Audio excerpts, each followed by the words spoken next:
জানিয়ে দেব সর্বশেষ আপডেট বাংলা সংবাদ। শুরুতেই শিরোনাম। আজিজ বেনজির জাতিসংঘ শান্তিরক্ষী বাহিনী নিয়ে মার্কিন স্টেট ডিপার্টমেন্টের বক্তব্য। হাসিনাকে মার্কিন যুক্তরাষ্ট্রের আলটিমেটাম, 8 জুনের মধ্যে সাংবিধানিকভাবে পদত্যাগের নির্দেশ।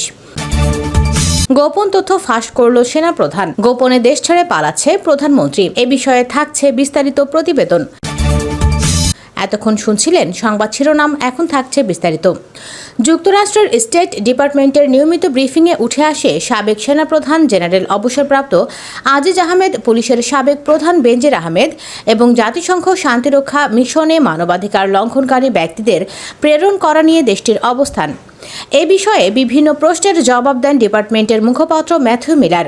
মিলারের কাছে সাংবাদিক মুশফিকুল ফজল আনসারির প্রথম প্রশ্নটি ছিল, জার্মান ভিত্তিক ডয়চে ভেলে সহ অন্যান্য পত্রিকার যৌথ তদন্তে জানা গেছে বাংলাদেশি ডেথ স্কোয়াড র্যাপিড অ্যাকশন ব্যাটালিয়নের সাবেক এবং বর্তমান সদস্যরা নিয়মিতভাবে জাতিসংঘ শান্তিরক্ষী হিসেবে নিযুক্ত হন।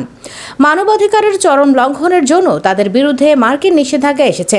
র্যাবের অফিসারদের যে জাতিসংঘ মিশনে মোতায়েন করা হচ্ছে তা নিয়ে আপনি কতটা উদ্বিগ্ন?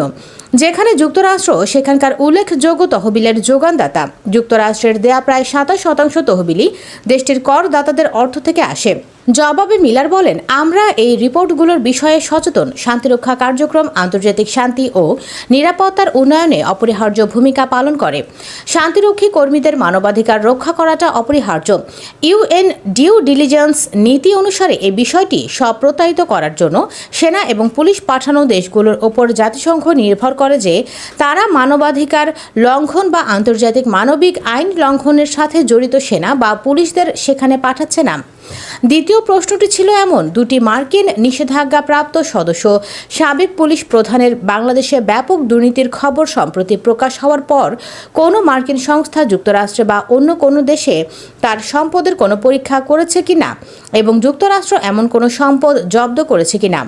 একইভাবে আপনার কাছে কি দুর্নীতিগ্রস্ত সাবেক সেনাপ্রধান জেনারেল আজিজ সম্পর্কে কোনো তথ্য আছে যার বিরুদ্ধে আপনারা সম্প্রতি ভিসা নিষেধাজ্ঞা আরোপ করেছেন? আপনারা কি সরকারের শীর্ষ নেতৃত্বের বিরুদ্ধে কোনো ব্যবস্থা নেবেন? এই কারণে যে কেন এই ব্যক্তিরা কিছু বা সবকিছু করার জন্য বিনামূল্যে ছাড় পাচ্ছেন। মিলার বলেন, প্রথম প্রশ্নটির বিষয়ে আমার কাছে বলার মতো কিছু নেই। দ্বিতীয়টির ক্ষেত্রে বলবো, আমি আপনার উল্লেখ করা অভিযোগ এবং মিডিয়ার রিপোর্ট সম্পর্কে সচেতন। আমরা স্পষ্ট করেই বলেছি, দুর্নীতি অর্থনৈতিক প্রবৃদ্ধিকে বাধা দেয়, উন্নয়নকে বাধাগ্রস্ত করে, সরকারকে অস্থিতিশীল করে এবং গণতন্ত্রকে দুর্বল করে বলেই আমাদের বিশ্বাস। এই বাইডেন প্রশাসনের শুরু থেকেই আমরা দুর্নীতির বিরোধিতা করার জাতীয় নিরাপত্তার ক্ষেত্রে মূল স্বার্থে পরিণত করেছি। এই কৌশলটির জন্য আমাদের বিশদ বাস্তবায়ন পরিকল্পনা বেশ কয়েকটি ঊর্ধ্বতন স্তরে প্রকাশ করা হয়েছে। আমার কাছে নতুন করে বলার মতো কিছু নেই। আপনি জানেন যে আমরা কখনোই নিষেধাজ্ঞা বা অন্যান্য পদক্ষেপের বিষয়ে আগে থেকে কিছু বলি না। ডোনাল্ড লু যখন গত বছর বাংলাদেশ সফরে এসেছিলেন, তখন এই সিনিয়র আমেরিকান রাষ্ট্রদূত নির্বাচনের আগে বাংলাদেশের মাটিতে গণতন্ত্রের প্রচারে সোচ্চার হন। সমালোচকরা প্রধানমন্ত্রী শেখ হাসিনা এবং তার দল আওয়ামী লীগকে সতর্ক করেছিলেন। ওয়াশিংটন অবাধ ভোটে প্রতিবন্ধকতার অভিযোগে বাংলাদেশি কর্মকর্তাদের ভিসা নিষেধাজ্ঞার হুমকি দিয়েছিল, কিন্তু বিরোধীরা নির্বাচন বয়কট করে। প্রতিদ্বন্দ্বী নেতাকর্মীদের গ্রেপ্তার এবং ভোট কেন্দ্রে কারচুপির অভিযোগে কলঙ্কিত একটি ভোটের মাধ্যমে শেখ হাসিনা টানা 4র্থ মেয়াদে প্রধানমন্ত্রীর কুর্সিতে বসেন। মার্কিন যুক্তরাষ্ট্র এবং যুক্তরাজ্য উভয়ই এই নির্বাচনকে অবাধ ও সুষ্ঠু নয় বলে সমালোচনা করেছে। জাতিসংঘের মানবাধিকার প্রধান ভলকার তুর্ক বাংলাদেশ সরকারকে দেশের গণতন্ত্র ও মানবাধিকারের প্রতি প্রতিশ্রুতির কথা মনে করিয়ে দিয়ে দ্রুত পদক্ষেপ নেবার আহ্বান জানান। দক্ষিণ ও মধ্য এশিয়া বিষয়ক মার্কিন সহকারী পররাষ্ট্রমন্ত্রী অর্থনৈতিক সম্পর্ক জোরদার করা এবং জলবায়ু পরিবর্তনের সাথে লড়াই করার বিষয়ে একটি সম্পূর্ণ ভিন্ন বার্তা নিয়ে এই মাসে ঢাকায় আসেন। তার 2023 সালের সফরের মতো এই মার্কিন কূটনীতিক এবারও বিরোধী নেতাদের এবং অধিকার গোষ্ঠীর সাথে বৈঠক এড়িয়ে গেছেন। ওয়াশিংটন এমন একটি দেশে গণতন্ত্রের বিষয়ে তার অবস্থান পরিবর্তন করেছে। সমালোচকদের মতে যে দেশ কিনা দ্রুত কর্তৃত্ববাদের দিকে চলে যাচ্ছে।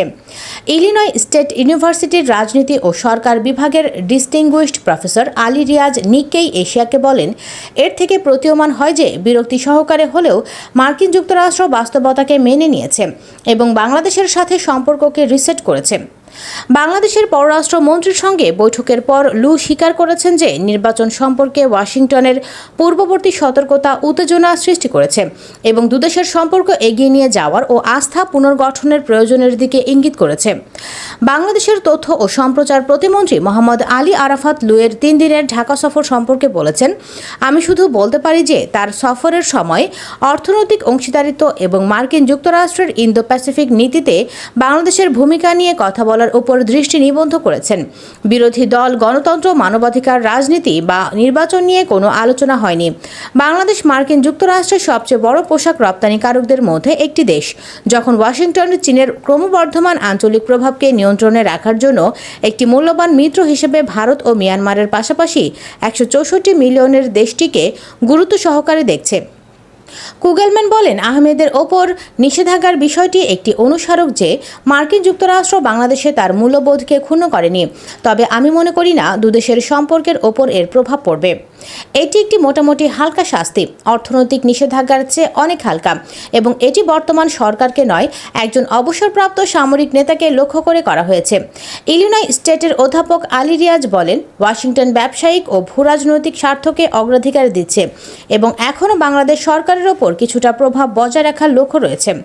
আপাতদৃষ্টিতে এই বিবেচনাগুলো মার্কিন যুক্তরাষ্ট্রকে অদূর ভবিষ্যতে সম্পর্কের ওপর কোনো রকম টানাপোড়েন এড়াতে সহায়তা করবে, কিন্তু গণতন্ত্র এবং মানবাধিকারের ইস্যুগুলোকে সমাধান না করে নরম ইস্যুতে এই ধরনের সম্পৃক্ততা বাংলাদেশ ও এই অঞ্চলে মার্কিন যুক্তরাষ্ট্রের গ্রহণযোগ্যতাকে আরও কমিয়ে দেবে।